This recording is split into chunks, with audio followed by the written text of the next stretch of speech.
How's your morning going, Coach Robbie?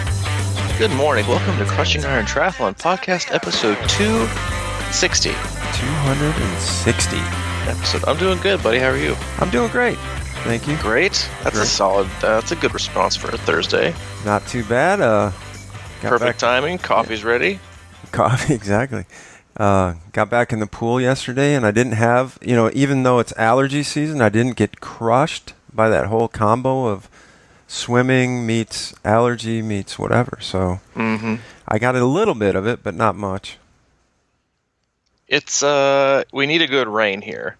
At least here, I know it's coming later today. So, but yeah, it is allergy season, and it is getting warmer as well, which means it's yay. It is fun to get outside and get your training in, but it's also how is this going to affect me for the next 48 hours as I'm covered in gold dust and pollen. So it is hey, you got to make decisions. And I know I have in the past, and I still do. Sometimes even if it's beautiful outside right now, and I don't feel like the Claritin's really kicking it, as I'll choose to run inside and not, put myself out there to just get covered in pollen. That's why you're smarter than I am.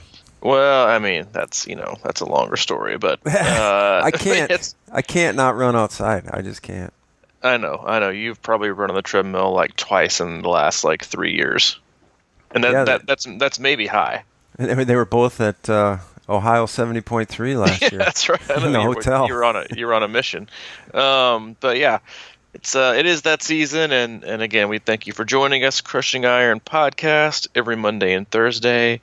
And today is a great day. It is April 18th, 2019, and we're definitely not breaking news here, but there was a new teaser announcement from our favorite people over at Ironman earlier this morning about a new North American Ironman that will be announced this year and will be available to register and participate in 2020.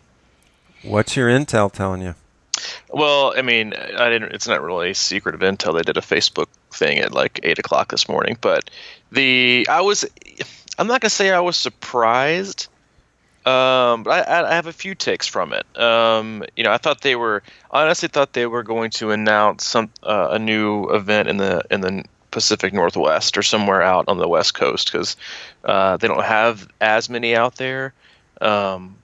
But I was not shocked that they chose the quote unquote Midwest. I don't know if I consider Memphis the Midwest, but they basically announced four finalists. They'd announced them in June. The four finalists they gave were Des Moines, Iowa, Fayetteville, Arkansas, Memphis, Tennessee, and Tulsa, Oklahoma.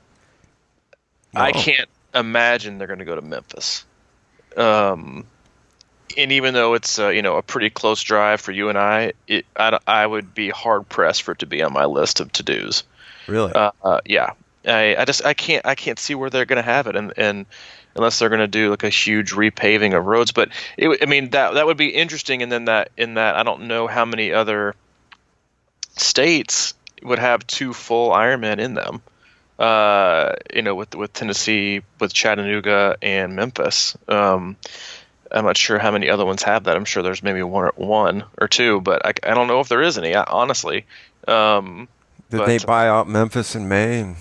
Well, no. That's the thing is that race has gone downhill and isn't nearly, because it used to be way back in the day. Memphis in May used to be the pros pro. If you were a top level pro, you went and competed at Memphis in May for the whole weekend. Then they moved it from Memphis to was actually not in Memphis anymore. It was at a casino, but it's definitely not anything it used to be. But Fayetteville, Arkansas, would not be shocked if they went to Fayetteville. It's booming down there, isn't it? Two reasons. Three reasons, I guess. One, it's booming. I had just some athletes. They didn't move to Benton, or they moved to Bentonville, Arkansas, and which is not too far away from Fayetteville, from what they've told me. But they said it's an amazing place, very outdoor friendly, and traditionally, Ironman has done pretty well in college towns. And they really rally around events, and obviously University of Arkansas is right there in Fayetteville. I would, and then Des Moines, great history with the high V triathlon, Olympic distance, which should be a pro event too. So I wouldn't be shocked if they went to Des Moines. I don't really know much about Tulsa. Driven through there, great city. Waved as I was on the interstate, but they are definitely aiming towards filling a void in the Midwest, which is a very huge market that really hasn't been touched yet. I mean, I know you have Madison, obviously Ironman Wisconsin, but other than that, there's not a ton of events right there. They had Lawrence 70.3 in Kansas, which came and went. They had Branson, Missouri, which came and went. And I know there was a lot of talk about maybe going to Illinois this last year, but I think this is a smart play, and it tells me that they're trying to meet some of those demands of the growing population of the Midwest, but it also tells me that triathlon is likely back up in participation. The numbers are down for quite a few years. This is the first full Ironman event that I think they've announced in over 2 years. And so they've been mostly 70.3, and so this is a good sign, I think, for athletes that they're looking at adding another one here in North America. The other ones have been more international races, but I think they'll announce the winner or who they've chosen, if they haven't already chosen, in June. And June is also usually when they announce the 70.3 Worlds for the next year, or 2 years later. So that'll be either between Chattanooga and St. George for 2021, which you can qualify for in 2020. So big news for those in North America, and huge news for anybody really in the Midwest that's close to, especially Tulsa or Des Moines. I know it's interesting. I think they're not flashy cities. They're not, I wouldn't consider any of those destination type cities for most people on their bucket list, but it sounds to me like they're playing to their base. They know who participates in their events, and all those questions you feel that are totally 100% unnecessary when you go out and drop $800 for an Ironman registration. They're trying to figure out exactly where they need to host their next event. And this is, that's sales 101. You know your customer, you know how many you got, you know where they are, you know their zip code, you know how many friends they got, how they hear about you. And so to me, it's what they're saying, hey, we need to put one right there in the Midwest. And I have no doubt that if it is, I'm sure even Memphis would sell it because people love new Ironman, but I have a hard time seeing that one. I think if it's anywhere in the Midwest, Oklahoma or Fayetteville, I think they sell out the day of. Just a huge demand there, and driving distance to a lot of places. And I think that's the other key, is they may not be quote unquote destination city races, but the easier they are to get to, the more people you're going to have to come. So the more people that can drive there without flying their bike, they're going to come. And I think those are huge pluses. So I think it's exciting. It is exciting. Weren't they talking about putting a 70.3 in Illinois? Or did that ever come through? I don't know. There was talk about that last year. No, they ended up just basically squashing that, and I think it was more of a you can't use the phrase 70.3 or half Ironman. You have to say you're something else or whatever. Oh, okay. That's right. I still thought that. Anyway, yeah. Well, it doesn't surprise me. I mean, when we look at we've talked about this before, but our top listener state, I think, is Illinois. It's not even close. Yeah, it's like way up there. It's way up there. So that Memphis thing, for that reason maybe alone, and obviously it's pretty accessible. It's kind of one of those cities where you go down to Texas, and of course Arkansas is right there too. So I don't know. Yeah, I don't know if they would. That river, man. That thing just scares the crap out of me when I'm driving. I know, over man. Yeah, that's what I'm saying. Like, I don't know if Memphis is kind of like a joke, or they're gonna because I know Memphis is right there on the border. So it's like it's kind of like it's Louisville, Kentucky, but you could basically do most of the course in Indiana if you wanted to. So I'm not sure if that's their play, because it's a pretty, I don't know. It's Memphis. I mean, I've driven through there, living in Asheville. I've never even like stayed in the city, just because if you're gonna get barbecue, woohoo, or go on Beale Street. But I'll pass on Memphis. I'll support it. Thumbs up if they want to bring another one to Tennessee. But I have a hard time seeing them drop another one here in Tennessee. But it'd be awesome. More people would come into the state and hopefully come to the other events that they have, like Chattanooga 70.3 and the full Ironman they have in Chattanooga in September. So, I saw a billboard in Memphis last time I drove through there. It said Tennessee's next It City. They can have it. Yeah, I don't know what they're talking about. I mean, I'm fairly certain. Like 3 or 4 years ago, they were like in the top 5 STD list cities in America. So I'm not sure what kind of what it city they're talking about. I'm just giving people the facts here. I mean, hey, there are a lot of people that are single that like to travel these events. So I'm just doing my diligence for Department of Health and crushing iron. So I'm just telling you, people, beware. It's Memphis. But no, I think it's exciting, and they'll be, again, announcing that in June. And I think the biggest thing I take away from that is that they feel confident enough that the sport is growing enough to hold. Well, it's, I guess, either one or two things. It's either the sport itself is growing fast enough, and now are kind of resurging to where they can hold another one, and it won't ruin or make some of the other races decline in participation. Or it's telling me that that's also the case, but also they're looking at removing another event. And so that wouldn't shock me either, because I know that they've got a lot of fulls. They don't sell out like they used to. They get pretty close, but now that I think one of the best moves they ever made was doing that deferral option. I think it gives people confidence to do things and defer it to a next year if you want to, or a different event within the year. But I think it's a good thing either way. It looks like they're making their move, and I'll be excited to hear what. It actually kind of surprises me. So maybe that the idea that they will be letting one go makes sense, because I don't know.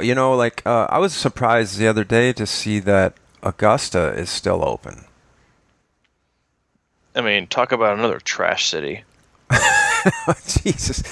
I haven't been there. There? No, Dude, but I like those kind of cities that have that old charm. There's nothing old. There's nothing charm about it. You hear Augusta and you think Masters. Mm-hmm. Oh, I know. There's a huge discrepancy there. Oh, it's like not even close. But still, I mean, that thing always sold out in a day.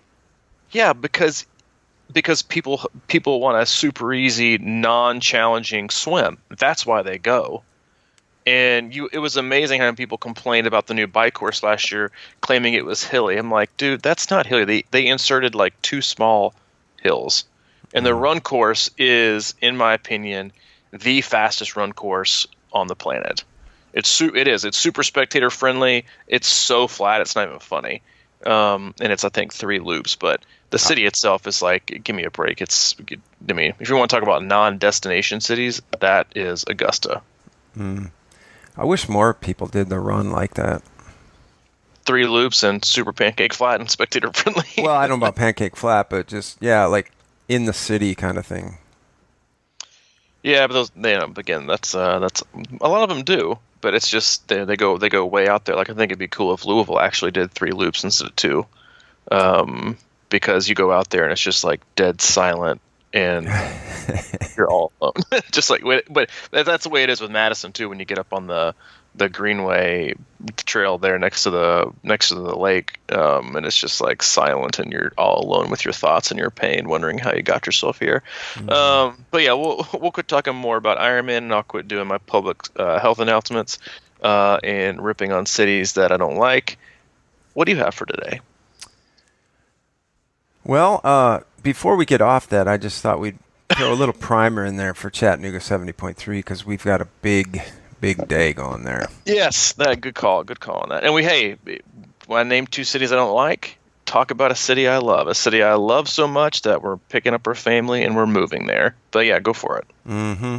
Yeah, we've got a tremendous group of athletes coming down there to race, and I suppose we could go over the course at some other time, but Well, I think that we could. I mean, I think we could just give, and we had a couple people that asked to join our closed Crushing Iron group it's on Facebook. If you want to be a part of it, hop on in, answer a question. Super simple, great community, answers lots of questions and tons of information. You can just search Crushing Iron group on Facebook and it'll pop up. But two of the last three, I think, heard about the podcast from searching for our Chattanooga 70.3 pre-race podcast. So if you're listening and you haven't gone through the archives or you missed that one for some reason, if you're doing that race, hop on. We did a pretty good breakdown of Chattanooga 70.3. And then, yeah, like you said, we're going to be there here in 4 weeks or something with a very large contingent. It's one of our team races for the year, and you'll be there in all your glory.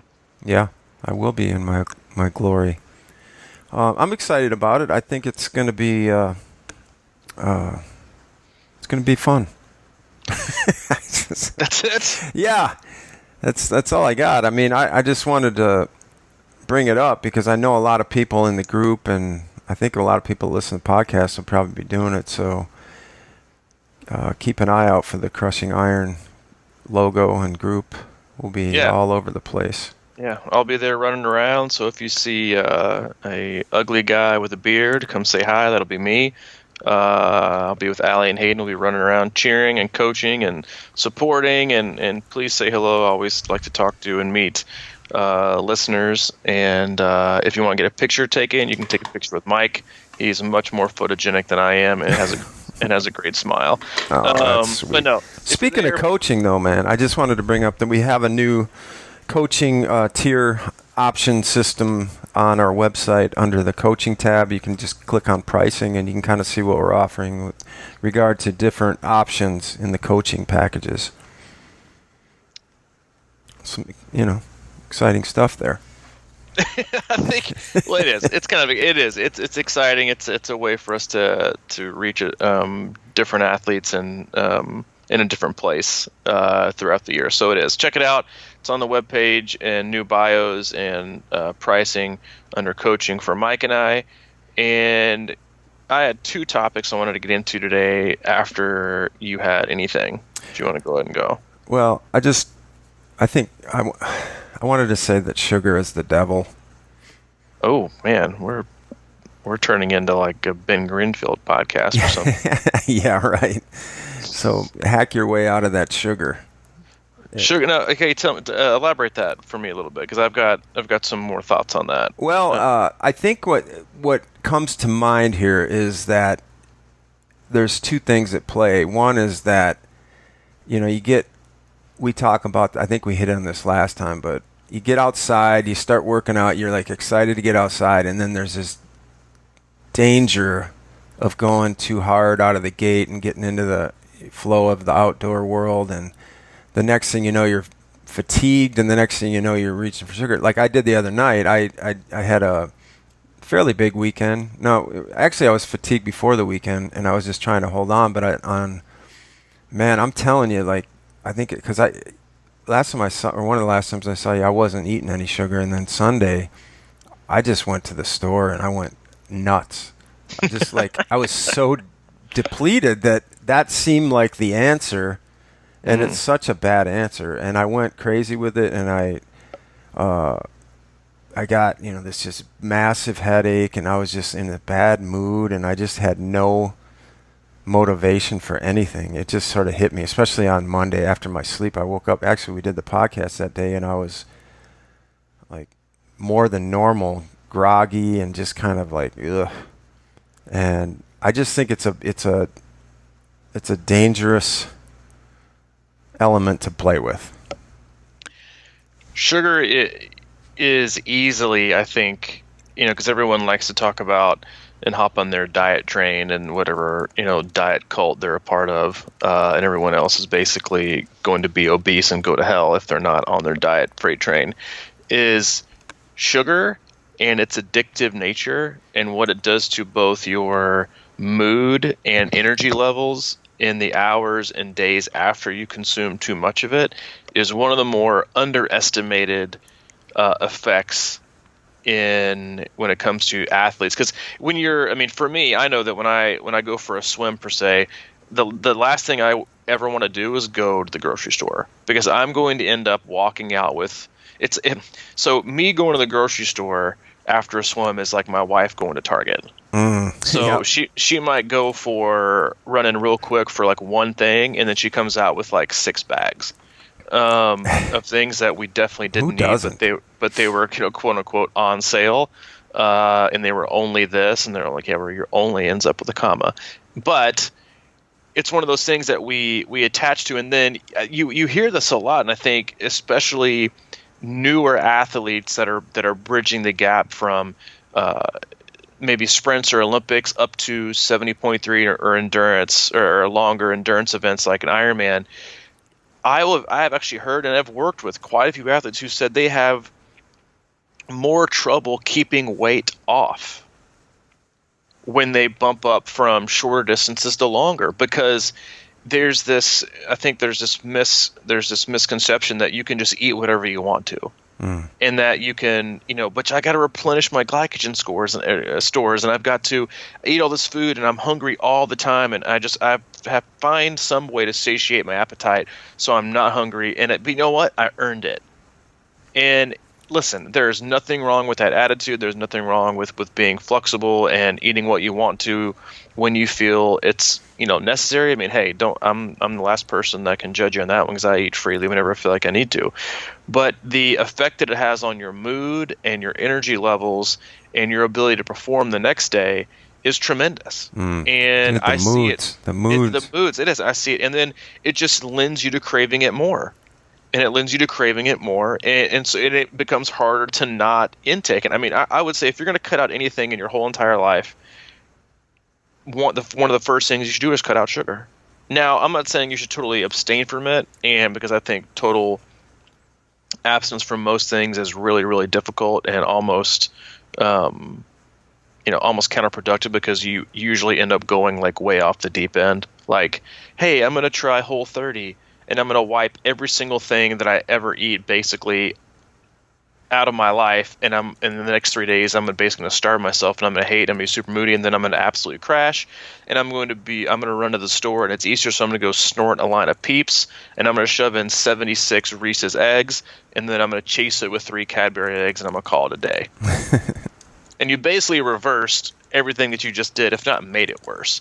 And so I don't think abstinence is the thing you have, like total 100% eradication of sugar, but just being mindful of when you're refueling and when you're making these decisions, like the amount of sugar that you're putting in your body. Yeah, you want to replenish your glycogen stores, and you want to refuel after workouts and set yourself up for success the next day.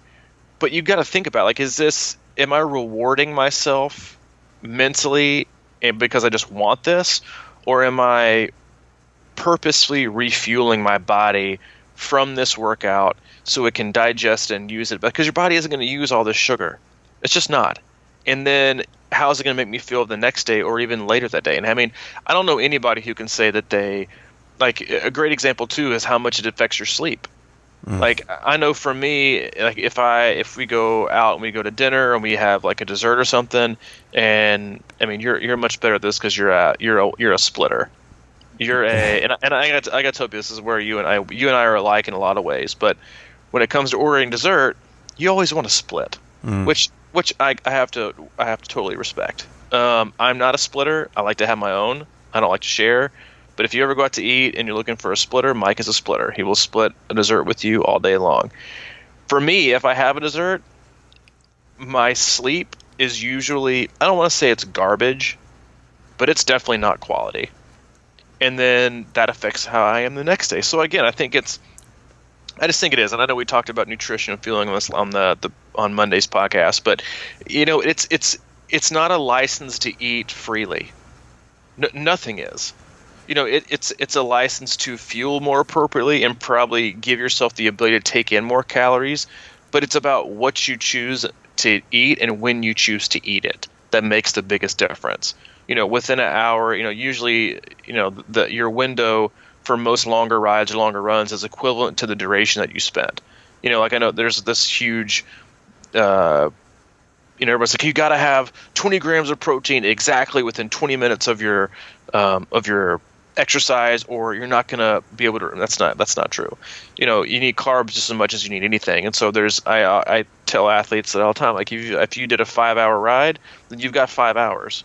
You don't need to eat for 5 hours, but the next 5 hours are incredibly crucial to what you're going to consume. And you don't want to, consume 6 candy bars or some gummy worms. So sugar, yeah, it's one of those things that I think is the bane of lots of people's existence in terms of their biggest hiccups when it comes to losing weight.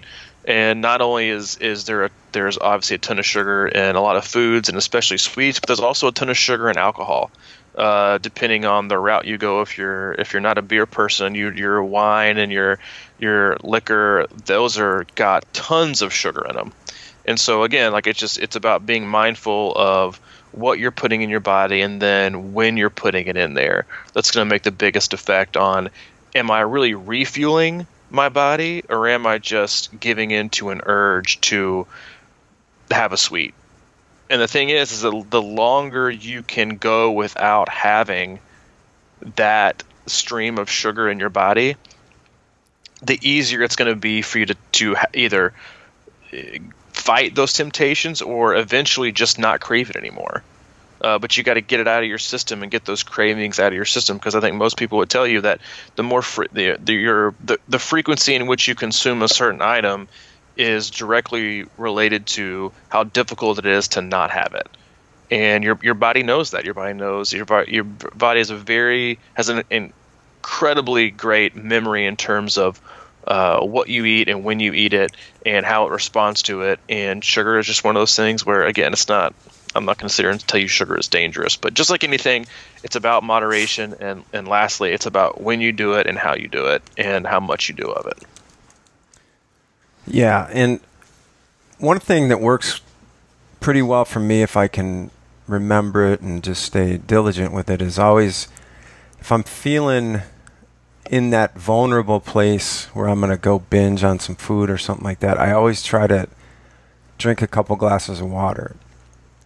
Because I think that at the core, I bet most people listening to this podcast, and I know I'm a big one on this, but I think most people in endurance sports probably flirt with that fine line of dehydration all the time. I mean, we talk about drinking a lot of water normally in normal everyday life, but then you go out and you run for 2 hours or something like that. How much that takes away, and that really becomes ultimately, I think, the main reason why our energy is low a lot of times. And so I just think that that's always a good, even before you eat in general, if you have a glass or two of water and, a little bit before you eat, maybe 20 minutes or something like that, it really kind of staves that appetite a little bit, and you don't end up eating as much. Because, as this book I read once was called, You're Not Hungry, You're Thirsty. Mm-hmm. And I think there's just a lot of validity to that. So I totally agree with you on that. I think a lot of people snack and choose things that are unhealthy just out of boredom, and they'll just. But one of the things that I noticed when I've gone through phases of cutting out larger carbohydrates and things like sugar is the longer I go, not without it, but with really minimizing the intake, the less frequent I want to snack. I truly listen, if you're listening and you didn't already know this, you can obviously tell by now. Mike and I are not nutritionists. We're not dietitians, but from personal, so if you're looking for that and you're going to give us a shitty review for not being a PhD, well, you know what, see you later. But I can tell you from personal experience that for me, sugar and snacking come hand in hand. And I guarantee you that there's something in there with the scientific world that can be proven, or there already has been. I just haven't read a paper on it. Is because I know for a fact, I even mentioned this to an athlete one time, I think Wes Keene. I was like, hey, I've cut back a lot on simple carbohydrate, like sugars and stuff, and I noticed that it's not that I don't want to snack. but I think it's more of like I just don't ever think about snacking. Like the urge isn't there for me to want to snack and just pick up like a random Fig Newton or a handful of pretzels or whatever. Like not that those are terrible for you, but it's just that craving. And so I think it's hard. And just going back to the athletes who sometimes tend to struggle, or I know a lot of athletes that put on weight during Ironman training, which again isn't a bad thing, because honestly, a lot of athletes should be probably, I mean, if I'm being totally honest, more athletes should probably stay the same or put on a few pounds during their longer distance triathlon focuses, because most of them starve themselves way too much because they're so worried about quote unquote race weight.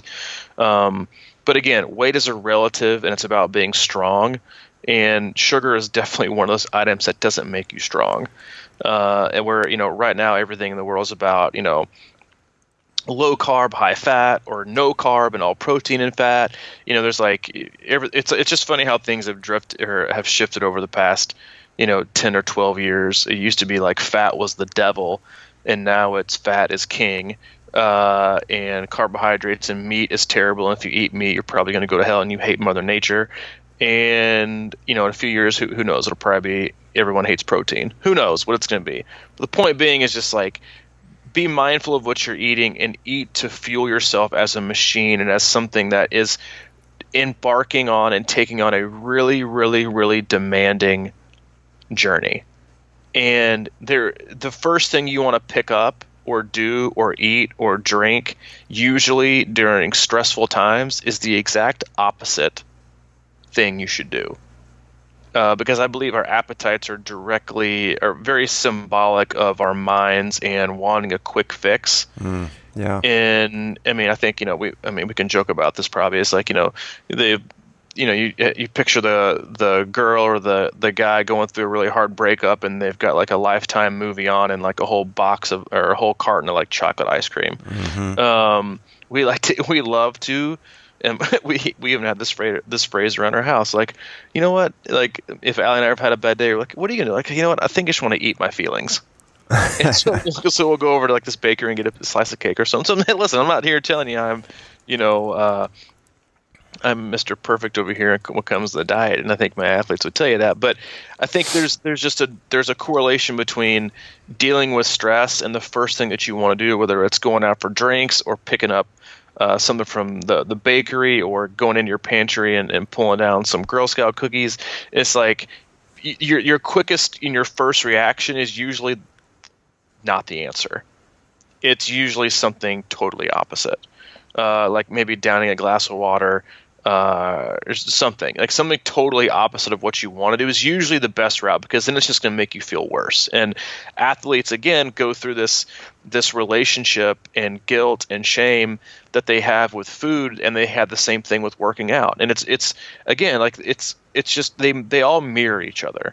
There's just different modalities in which they show themselves, whether like for athletes who might be going through a really difficult phase with working out, they miss a workout and then they really beat themselves up on it. So the next day their motivation is lower, their mood is lower, their self-confidence is lower, their belief is lower, and they miss again.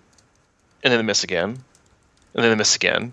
Because they keep beating themselves, and they start telling themselves these stories about, you know what, I can't do this, see, you're not right. And you fall back into that trap of I can't. And the longer you are in it, the harder it is to get out. And it's the same thing when it comes to food and your relationship and the emotional and mental attachments and stories that we have with food and our relationship with food, that if you eat like crap today, it's like, but tomorrow you feel like crap again. And so feeling like crap again, you want to eat crap again. It's like but when you're healthy and when you aren't eating it, you're more likely to not have it. Or be like, you know what, I'm okay today. I don't really want any. I haven't had any. I don't really need it. So again, there's a huge correlation in the relationship on those things, where you focus on it, you participate in it, you do it, and then the next day you are much more likely to do it. So you're always either doing one thing. You're always either creating a habit or you're breaking a habit. There is no in between. That goes with training, that goes with your life, that goes with relationships, that goes with anything you're trying to work on, anything you're trying to adjust, from nutrition and diet to training. You're either creating a habit or you're breaking a habit, or you're just following in the same cycle of not addressing anything. And sugar and diet and one of those things where it affects your mood, it affects your I think it directly correlates and affects people's self-confidence. And they feel gross, they don't feel good, and then it happens every single day. I'll have a workout. I probably didn't feel too well last night. I probably shouldn't have this for lunch, and my workouts were crap. So again, it's not. I don't know a single person that has said, "Man, went out last night and had a ton of this and a ton of that. Man, I feel great today." It's always, I definitely shouldn't have done that. Mm-hmm. I know. I totally agree with everything you're saying, and for me, it's always interesting. I feel like as I talk with athletes in our club program, I'm always almost 90% of the time I feel like I'm pulling the reins back on them, because if they're,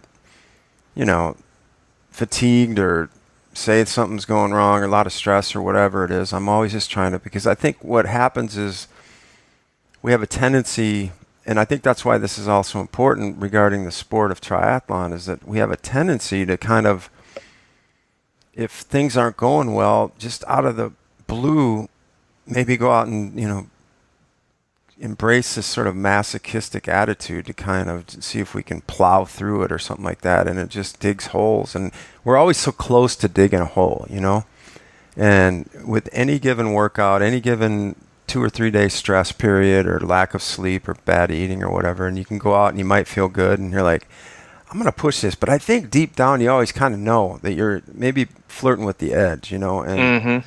and I just speak from my experience on this, but I know that sometimes I have a tendency to, if I'm not feeling good, force myself to feel good, or at least accomplish something so it doesn't bring me down even further. If I have a workout and I'm not feeling that great about myself, I have to go prove that I can hit X pace or certain power numbers or certain lap speed in the pool or whatever. And all the while, my subconscious is saying, dude, you're digging a ditch here, man. Mm-hmm. But it's almost like you are seeking that intellectual confirmation that you're better than you are at the moment or something like that. And that's where the numbers come into play. And that's why this whole idea of training by feel is so important, because you have to pull yourself back. And it's like, even on zone 2 runs, a lot of times I'll see, well, I went a little bit too hard. And it's like, why do we keep doing that? Why do we keep doing it? Because we love to say yes. People generally have I would say 90% of people have a yes problem. They have shown no ability at all to ever say no, whether it's to their friends, to their family, to a group session, to listening to their ego, to not signing up for a race. People have a yes problem in all the wrong areas. They won't say yes to taking a risky job change, or to starting a new relationship, or moving somewhere else. They will say yes to all the things that keep them comfortable or fulfill what their ego wants them to feel. Yeah. We need a no problem. I think we had a joke in our closed active athlete group.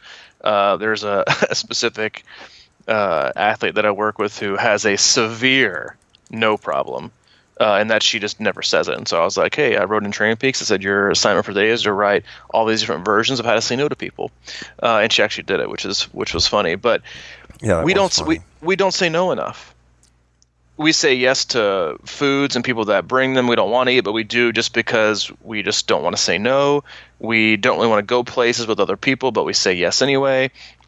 We go out on a workout where we know we're supposed to go easy, but we go hard anyway.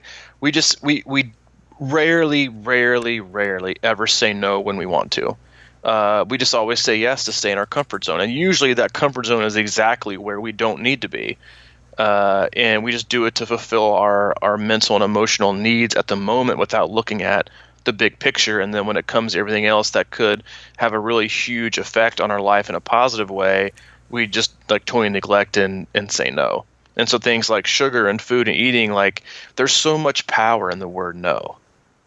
And or hey, we're all doing this race. You want to do it? No, I'm good. I'm going to stick with the plan I have and the goals that I have, and it doesn't work well with my life. So no thanks. But I'll be happy to cheer you guys on. Instead of oh yeah, me too. Click register. 1 week later, this was a really bad idea. I've got 2 meetings and a work trip and a family spring break right smack in the middle. This was a terrible decision. And so again, with training and with diet and with life, we just say yes way too well. You know what? Maybe I think that's probably too broad of a statement in terms of saying yes all the time, because we just kind of blindly follow our mood or what we're feeling that day instead of just addressing it and choosing more to go a different direction or to say no. And be who you are and do your own training session. I got caught up in the moment. I just couldn't say no. Yes, you could. That's a total flat out lie. You can always say no if you want to.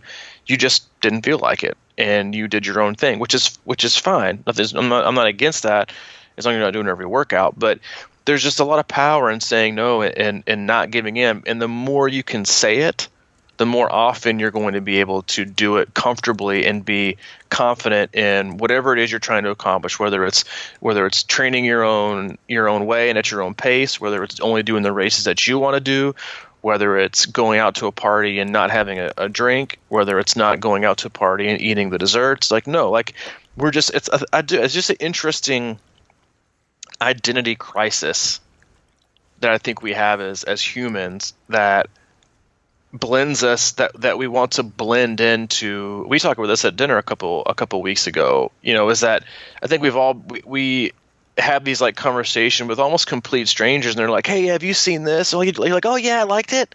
You're like, I hated it. Or have you seen this movie? And you're like, yeah, I saw it. Never even seen it.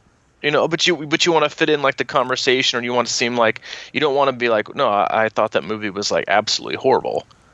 And then everybody stares at you like, "Why? Hey, Debbie Downer, thanks for the critique." Yeah, that's the Debbie Downer, man. Yeah, but it's about giving your honest opinion. But so many times we don't do that or say that. And so again, I think we're so easy to fall into what everyone else is doing, to not like just so afraid to rock the boat, to get a different reaction and not stay our own course, that we end up really just kind of not losing our own way, but just not going our own direction with whatever it is in life. And I think diet is one of those things where like specific diets aren't so popular because they work for everyone. They're popular because people like to identify with something. They like to be included. They like to be a part of a team. And you can be on team diet because every hashtag you use, people are like, oh yeah, like, because you don't eat meat, or you're keto, or you're this, like, I love that. I'm part of this universal worldwide phenomenon cult that is whatever diet. And that's just the path you follow. Because I think it's human nature. People like to be a part of a team. I mean, like, hell, if I said that was false, I'd be a hypocrite, because this podcast and our Crushing Iron group, it's built on community and people that want to be a part of good people. And so I just think there's a fine line between your own journey and how it blends into others, and finding your own ways to do things and blending those to where you can feel confident that you're doing the best you can for yourself right now. And that might mean saying no a lot of times, and it might be saying it's more about saying no to other people or other things or other temptations, and it's more about saying yes to yourself instead of being afraid you're going to rock the boat. Or, no, I don't want to do an Ironman this year. What? Well, basically our friendship's over because we can't talk about Ironman Florida for the next 8 months. What are we going to talk about? You and I personally have gone through this dilemma.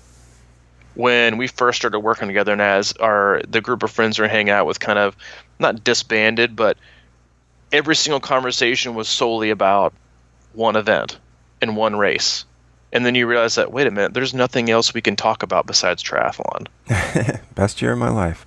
Right? Exactly. So it's just funny how life works, and then obviously how we got into this topic from sugar. But it's I think people, I would challenge people, listening to to say no more often to so many other things. And I mean, I know I should for a lot of things. It's just one of those difficult areas when it comes to training and nutrition and racing, which encompasses so much of what we do as athletes, where saying yes or saying no can determine the course of a training session, can determine the course of a week, or could determine the course of a year.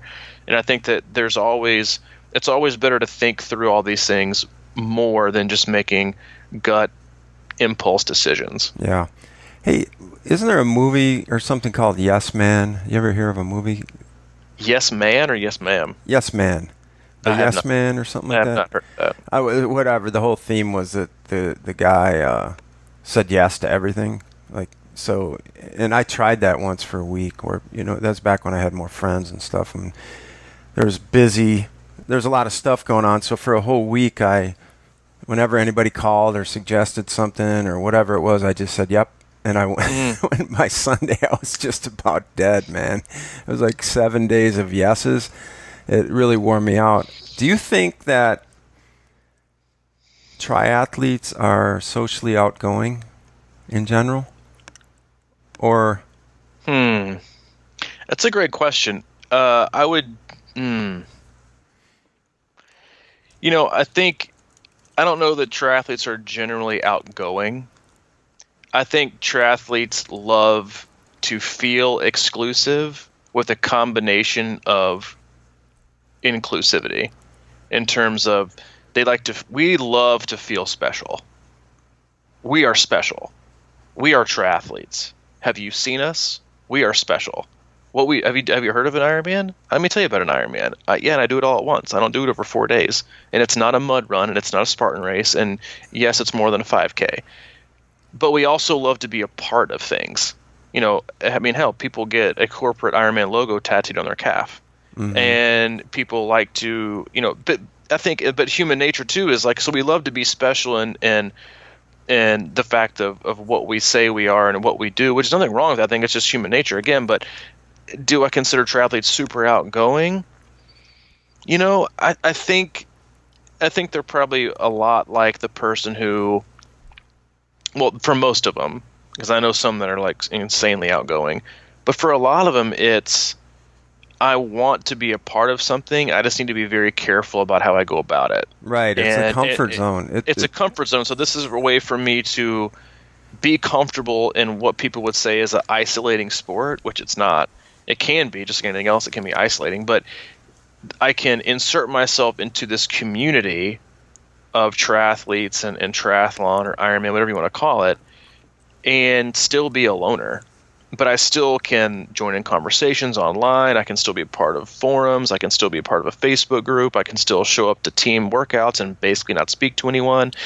So I can nurture my introvert in the fact that I really just want to go on this solo, isolated endeavor, but still feel like I'm not totally alone. Yeah. But then for most athletes, I mean, I've found that is that once they feel comfortable in acknowledging and knowing that this isn't just some superficial environment based on everyone's out to promote themselves, then usually athletes will open up. Yeah. But I think I think people get into it. I mean, listen, let me be honest. Everyone got into the sport selfishly. I mean, and there's nothing wrong with that.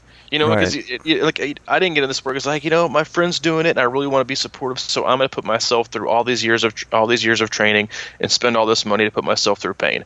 I win friend of the year. That's not really why anyone signs up. They might say that, but that's they're lying.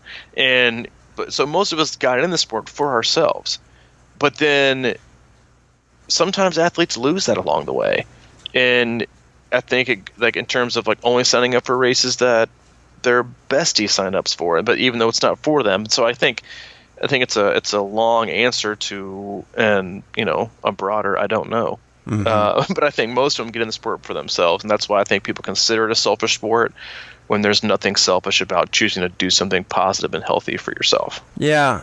It's sort of finding people with like purpose or connected purpose or something like that, because I think, most triathletes I know have gotten into the sport as, like you said, I mean, selfishly, just because they want to change their lives in some way, and they become, focused on that I think once they get into, they feel comfortable around other triathletes and they can talk about that stuff, and they know they're not going to get dragged out to different places as easily, maybe, or they think that in general everyone sort of has the same overarching goal to get, to feel better and to get in better shape and all that kind of stuff. So there's going to be that, and people just like being around it, and it's safe. It's a safer environment, But I think there's also a challenge there that we can get out of balance on that end, and that's kind of what we talk about a lot, is just that, triathlon isn't everything in your life, and it probably shouldn't be. I mean, I think, yes, should it be the only thing in your life? No. Should it be a huge part of it? Sure. I mean, and I think a lot of people need it to be a huge part of it, and that's why they do it in the first place. Right. And I think the longer you're in the sport, it shifts based on where you are in life. But that's why I think it's such a great thing to be a part of, is that you can make it as much a part of your life as you want to, or as little. You can have a coach, you can be on a team, you can go to team races, you can go to group workouts, you can go to camps, you can do all these things with as many people as you want to and race 20 times a year. Or you could do one race a year and train alone and go there by yourself and do the best you can and get fulfillment out of that and then walk away. So there's so many different ways to approach it, but that's why I think it's so great, is that it allows you whatever opportunity you need it to have to fill this piece of your life throughout the course of seasons and decades, even for a lot of athletes. So I think it always shifts in levels of importance. And again, I think it shifts where your priority levels are in life. And sometimes I think it might be more of a priority than it should be. And then other times it's probably less of a priority than it should be based on how your life is at the time. But that's why it's so great, is that it can be whatever you want it to be. Yeah. You can still be one. You can still be a triathlete and participate in triathlon and do one sprint a year and train by yourself the rest of the time and still get a lot out of it, because it's more about what you do day to day versus, like we talked about a couple of weeks ago, like it's about you do the 360 days a year, not the other races you might do to make up the year. And that's why it makes the ability to have 3 sports involved, is you can always be doing one of them. Yeah. And again, it can mean as much or as little as you want it to. The game changer for me is when we started, we've got so many great athletes that we're working with, and when we go to these races like Chattanooga 70.3 and 40 or 50 of our athletes are going to be racing, and it's like it takes this whole sport to a new level. It gives it way more depth to me. It's sort of like you can be on your own journey, but then you want to be around like-minded people that share that, and then become friends, because really it comes down to, we need good friends. And we've met so many great people at our camps and races. And before this, I would go to races and just kind of linger around and, maybe meet somebody or, kind of surfacely and talk to a few people. But it was just after the race, man, it was over. But now we have, we're texting each other, talking to each other all the time, and meeting each other at different races, and it's just so much more fulfilling when you can go to these events. At first it's just exciting to be there, and then after you've been in the sport a while, and I think it's all about longevity and a healthy balance over the long term, the parts about meeting people and genuinely making connections and friends, it just solidifies everything. So it's a way that we can protect ourselves and the reason why we got into triathlon in terms of it being a selfish sport, because we get into it for ourselves and for our own benefit and for our own health and for our own accomplishments and to push our own self. So we'll always have that. And we can always step back and say, this is only what I'm doing. So you once you get into the sport, you can always go back to that and you'll always have that. Versus you also have so many more opportunities to meet other people who are gone on the same journey you have or are currently going on it, or you can give them advice on theirs, and again, meet so many different people and be a part of so many things that can make and enrich what you're doing with triathlon even more special and even more fun, and you'll get even more out of it. And so again, like it's just like anything else in life, that has this kind of ability, is that it can be as big or as small as you want it to be. And it can impact you as much as you really want it to impact you. But there's only so much we can do ourselves. There's only so much you can train by yourself. There's only so much you can coach yourself. There's only so much you can be your biggest supporter, because the amount of pressure that puts on oneself to always be the only person motivating you, or keeping tabs on you, or putting pressure on you, or keeping yourself accountable, like that's a lot. And so when you have other people and team members or coaches or a support system to help you get through those times where you might be falling away, there's just a lot to be said for having that relief of pressure of not putting things on yourself just to be about you. And it's just your problem, because it's a lot easier to make it a we problem that we can fix versus something you have to do and you have to figure out alone. Mm-hmm. And I'm definitely here to tell you that there's, like for example, like there are many things that you need to go and do alone that no one can do for you. Mm-hmm. That's not what I'm saying. Because take getting sober for an example. Like it took a lot of help for me to make that commitment and to do those things. And I have a lot of help along the way, and a lot of help in the first few weeks and months, and still do. But for the most part, since then, it's 99.9% me. And so I'm not telling you that you have to always have help all the time, but it's nice to be able to have that opportunity to have other people around you. And so to sum it up, sugar's bad for you. There you go. See?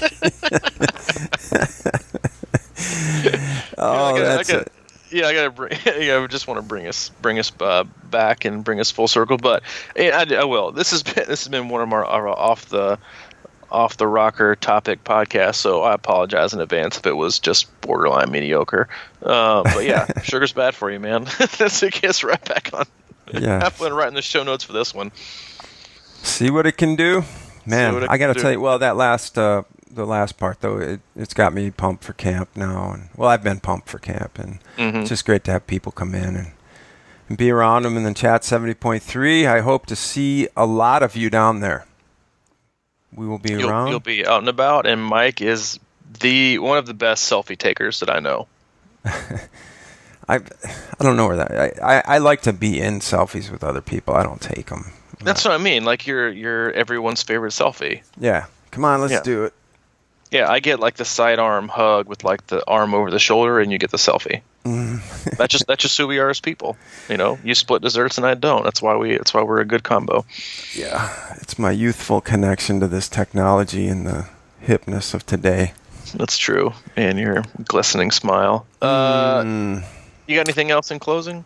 No. Again, if you're still listening, check out our new coaching plans. Hey, Jill. Hey, Bob. We can have tons of conversations just like this, you and I. Go to Crushing Iron, check on the coaching tab, check pricing, and see if there's something there for you. Build a little connection with... we can talk about sugar or whatever you want. Yes, you can talk about sugar and life and everything in between. And hey, listen, if this is your first podcast, don't judge a book by its cover. Yeah, there's 259 others. Yeah, check out the reviews. People do love us, even though you might hate us today. For everything else, For everything else, This is a Zone 2 podcast. This is a Zone 2 recovery podcast. You can go to crushingiron.com. We've got more info on our, the aforementioned club that Mike talked about, as well as our coaching and training packages, camps, swim analysis blog, other race info. It's all there. One-stop shop, crushingiron.com. Come on board with C26. And if you have any comments about my lack of dietary supplement knowledge, you can email me directly at c26coach@gmail.com. And if you want to schedule a selfie with Mike at Chattanooga 70.3, you can email him directly at crushingiron@gmail.com. There you go. That'll wrap it up. See you, dude. Thank you, man. See ya.